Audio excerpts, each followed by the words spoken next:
Hey Artnerds, today I'm going to show you how to draw a daylily. Yesterday we talked about drawing a hydrangea. Today we're moving on to something that is both more complex and simpler. So this is the daylily we're going to be drawing. It was a photo taken in my mom's flower bed, so it's my own reference, but I'll put a link down in the description below where you can utilize the same reference. So the materials we're going to be using today are a Canson XL watercolor sketchbook. We're using a mechanical pencil with H lead and a Sakura Pigma FB brush pen. So just a plain old simple mechanical pencil, fairly commonplace brush pen, and fairly commonplace watercolor pad. So we're going to start by drawing kind of a disc shape. We're going to find the approximate center, and then we're going to draw another circle, so you're going to end up with something that kind of looks like a donut.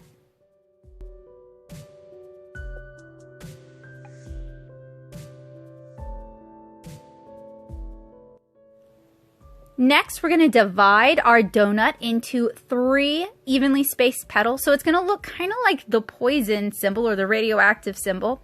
Actually, I think it's the radioactive symbol, but I'm sure you'll let me know down in the comments below. So we have our 3 petals, and then we're going to draw the 3 petals in the back. So daylilies have 6 petals. When you're drawing flowers, you really want to pay attention to what the flower actually looks like and what the flower actually has, rather than going by what you think it has or what you remember it having. The more you draw from reference, the more you're going to build up a mental library that you can use later on when you're freehanding things. I also want to point out that this video has been sped up by about 2 times. So now that we have our petals placed, we're going to start drawing the pistil and the stamens. Big shout out to Crime Pays But Botany Doesn't for actually teaching me some botany. If you are interested in learning more about not just flowers but all types of plants, I highly recommend his channel, although I do have to give a language advisory. It is not for all ages. Now that I have my petals blocked in, I'm going to start adding in some detail. So if you guys remember the original reference, the petals on this daylily have a lot of ruffles along the edges, so I'm sketching that in, as well as some of the striations, as well as some of the dewdrops that were on the daylilies. And I'm just working my way around the flower.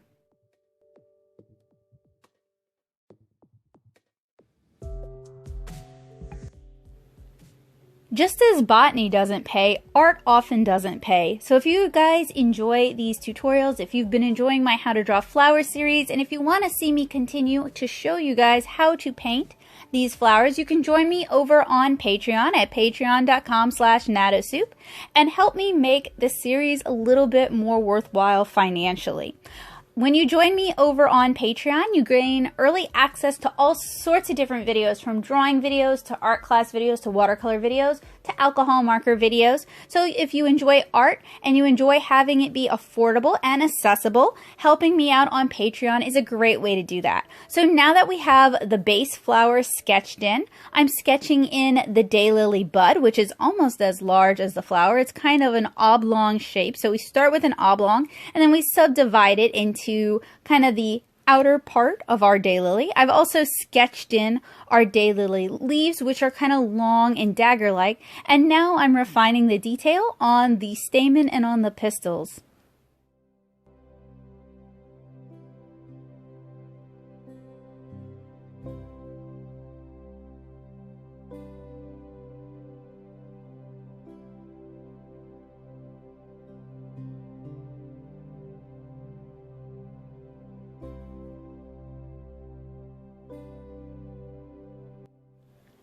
So this is my finished sketch for the daylily. Next, I want to ink it. And since I want to watercolor these later on, I'm going to ink it with something that's waterproof, which is why I'm using the Sakura Pigma FB. So this is a fine brush pen. You can find them almost all over the place, but I will have links down in the description below where you can get the materials that we use for this tutorial. So I'm starting out by inking our dewdrops, and the way I'm doing that is I'm starting with a fine line at the top, putting pressure or applying pressure as I work my way around the bottom of the dewdrop to create a cast shadow, and then I'm stopping the line early so we have some hide and seek lines to imply lightness or sunlight hitting our dewdrops.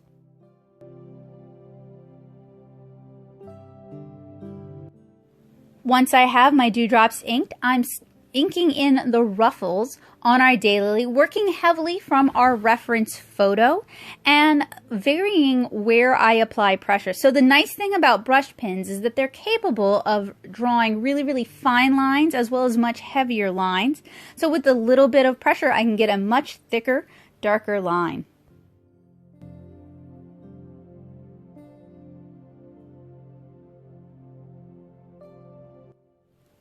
So since we have some overlap with our stamen and our pistils, I'm inking those next as they overlap the petal.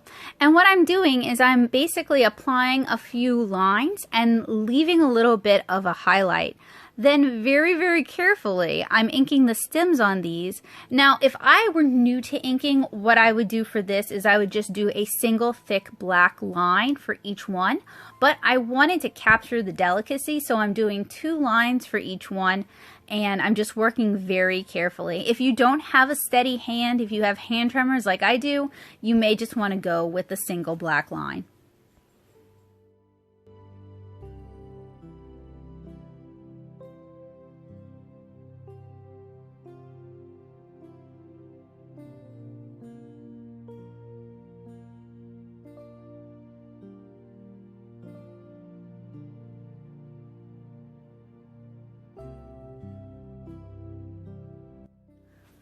Once the stamen and the pistils are inked, I ink the rest of the petal, and then I'm going to go in and ink some of the striations that are visible in the reference photo, just to give us kind of an idea of the form of the petal. Now, I do plan on watercoloring this later, and I'm going to carry a lot of the detail, the light, and the contrast using watercolor, but I wanted to make sure I gave some indication in the ink stage because I really like it when my inks can kind of stand on their own. So I'm going to ink the 3, let's call them major petals. Those are the petals that are closest to the viewers. Those are the petals that are overlapping the background petals, the ones that we can see the most detail on. And I'm varying my line weight as I do the ruffles around the edges. It gives us this kind of sense of delicacy. And I'm also inking in the striations as I go.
Once those have been inked, I start inking the petals that are overlapped, our background petals.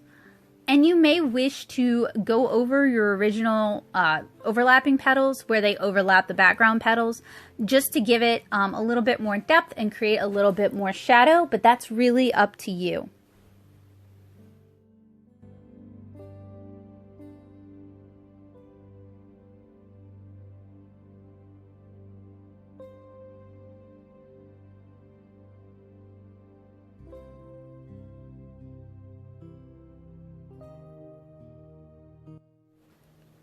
So that's the main body of the flower inked. Now we're going to ink the Daylily bud and the Daylily leaves.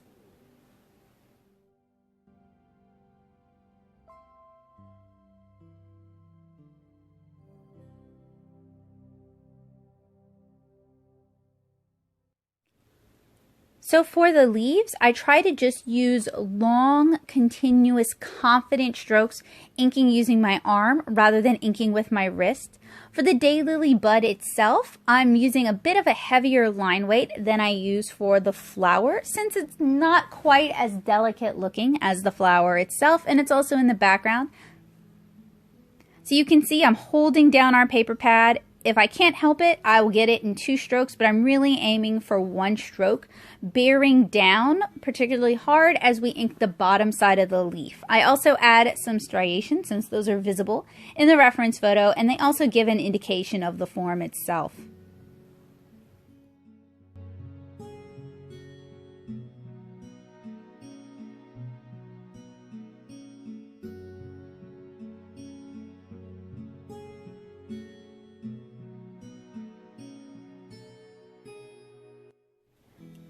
And that is our finished daylily. Now we've completed 6 different flowers. I have at least 6 more planned.